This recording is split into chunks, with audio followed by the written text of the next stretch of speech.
Bonjour et bienvenue sur les enfants de Notre-Dame-des-Neiges. Aujourd'hui, en ce premier samedi du mois de décembre, nous allons découvrir une sainte qui va nous aider à accueillir la lumière du monde.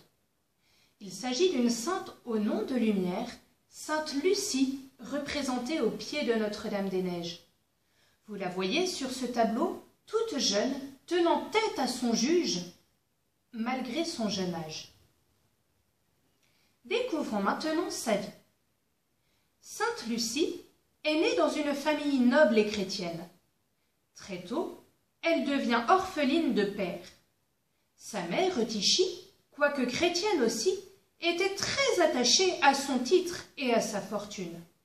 Pour les affermir, elle accorda Lucie en mariage à un jeune et riche gentilhomme, païen. Mais Lucie avait choisi Jésus comme unique époux. Aussi, elle pria Dieu de s'arranger pour que sa mère ne puisse plus poursuivre ce projet. Et celle-ci tomba malade. Pendant 4 ans, elle consulta médecins et savants qui n'arrivèrent pas à la guérir. Eutychie et Lucie entendirent parler des miracles qui se faisaient sur la tombe de sainte Agathe. Elles s'y rendirent et prièrent toutes deux avec ferveur. Comme la prière dura longtemps, Lucie fut prise d'un doux sommeil, durant lequel sainte Agathe lui apparut, environnée d'une troupe d'anges, toute couverte de diamants et de perles précieuses. Elle lui dit : « Lucie, ma très chère sœur, vierge consacrée à Dieu, pourquoi me demandez-vous ce que vous pouvez vous-même obtenir sur le champ à votre mère ? Sachez que votre foi lui a mérité la santé, et que, comme Jésus-Christ a rendu la ville de Cathane célèbre en ma considération, il rendra aussi celle de Syracuse éclatante et glorieuse par votre moyen, parce que vous lui avez préparé une demeure parfaitement agréable dans votre pureté virginale. » Lucie s'éveilla à ces paroles, et, se tournant vers Eutychie, « Vous êtes guérie, ma mère, lui dit-elle, et Dieu, par les mérites de son épouse, vous a accordé une parfaite santé.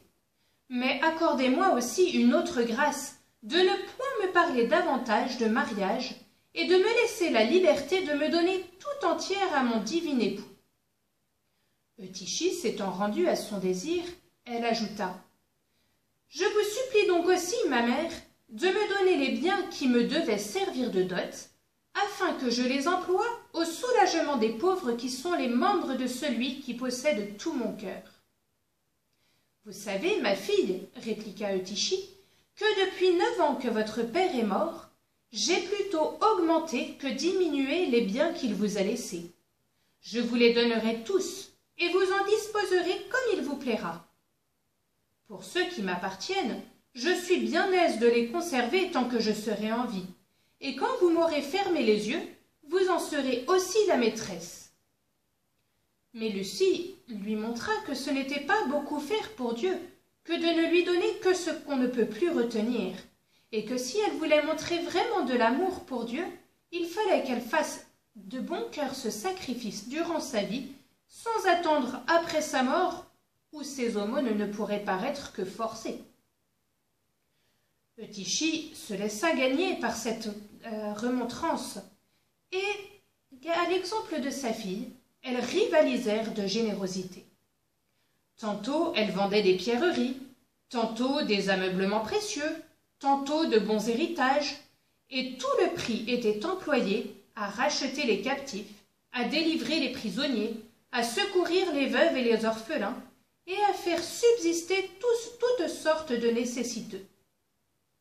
Le jeune seigneur à qui Lucie avait été accordée en mariage, très irrité de cette conduite, alla aussitôt en faire ses plaintes à Pascase, préfet de la ville, et lui dit que cette dissipation venait de ce que Lucie, qui devait être son épouse, s'était laissée engager dans les superstitions du christianisme.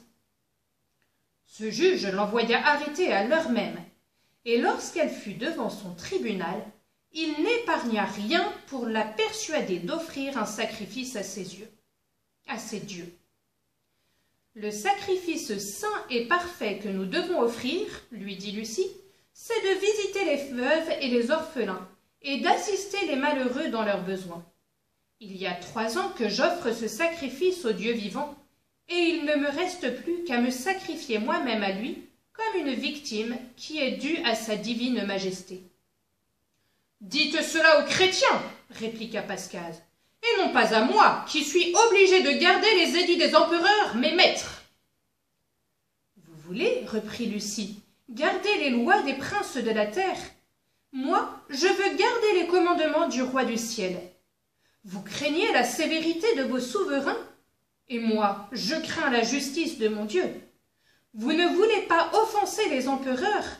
Moi, je ne veux pas irriter celui qui a entre les mains les clés de la vie et de la mort.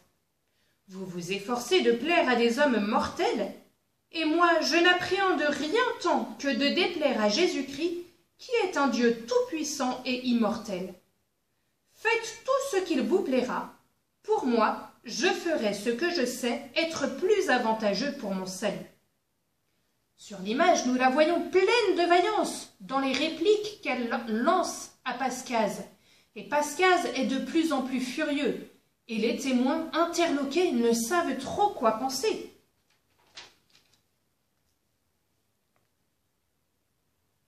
« Vous ne parlerez plus tant lorsque nous en viendrons au coup, lança Pascase. « Les paroles, répondit Lucie, ne peuvent pas manquer à ceux à qui Jésus-Christ a donné cette leçon. Lorsque vous serez conduits devant les rois et présidents, ne pensez pas à prévoir ce que vous leur direz, ni ce que vous leur répondrez, car alors on vous mettra dans la bouche ce que vous aurez à dire. Et ce n'est pas vous qui parlerez, mais le Saint-Esprit qui parlera par vous. » « Vous croyez donc, dit Pascase, que le Saint-Esprit est en vous et que c'est lui qui vous fournit les discours que vous tenez ? » « Ce que je crois, répliqua la sainte, c'est que ceux qui vivent chastement sont les temples du Saint-Esprit. »« Eh bien, dit le préfet, je vous ferai mener en un lieu où vous perdrez votre chasteté, afin que le Saint-Esprit vous abandonne et que vous cessiez d'être son temple. »« Il ne m'abandonnera pas pour cela, ajouta Lucie, parce que la violence extérieure que l'on fait au corps n'ôte pas la pureté de l'âme. Elle l'augmente au contraire et la rend digne d'une double récompense. » Le tyran, tout furieux, ordonna au bourreau de prendre cette fille innocente et de la traîner par force à un lieu où l'on abuserait d'elle. Mais que peut la puissance des hommes et du démon même contre un trésor que la puissance de Dieu veut conserver? Le Saint-Esprit rendit Lucie si ferme et si immobile à la place où elle était, que ni les bourreaux qui avaient ordre de l'enlever, ni un plus grand nombre d'officiers qui y employèrent toute leur force jusqu'à suer à grosses gouttes, ni plusieurs paires de bœufs auxquels on l'attacha avec des cordes, ne purent jamais la faire remuer. On ne peut exprimer la honte et le trouble de Pascase lorsqu'il vit ce merveilleux prodige.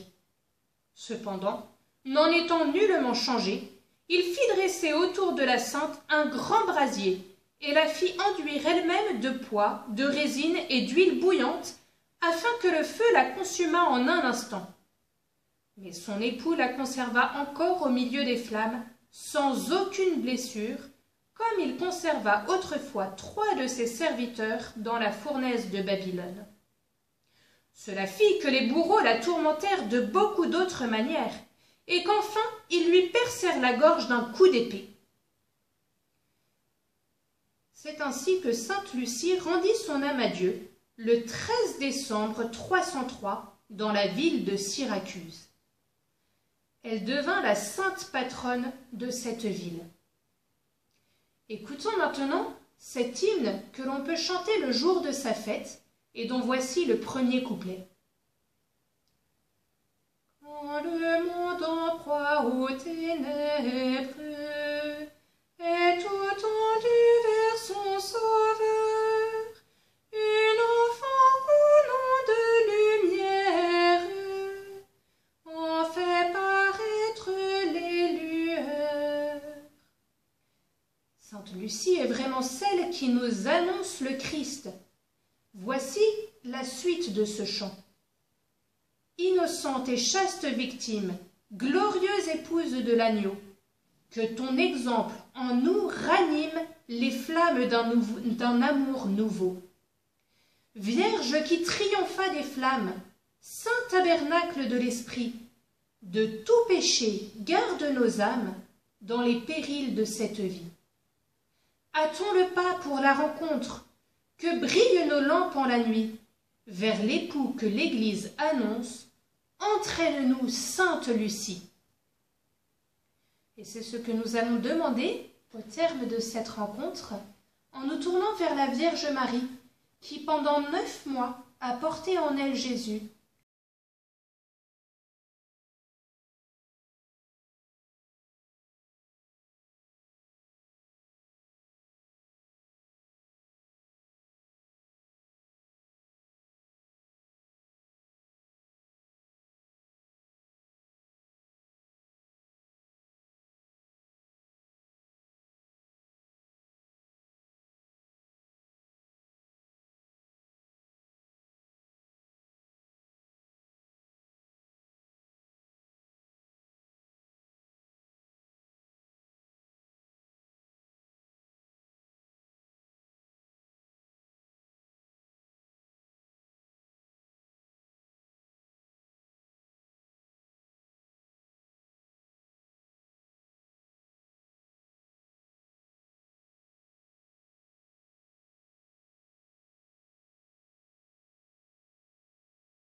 Nous vous confions tout notre espoir et toute notre consolation, toutes nos angoisses et nos misères, notre vie et la fin de notre vie, pour que, par votre très sainte intercession et par vos mérites, toutes nos actions soient dirigées et disposées selon votre volonté et celle de votre Fils. Amen. Sainte Lucie, prie pour nous et aide-nous à nous préparer et à accueillir la lumière. Au nom du Père, et du Fils, et du Saint-Esprit. Amen.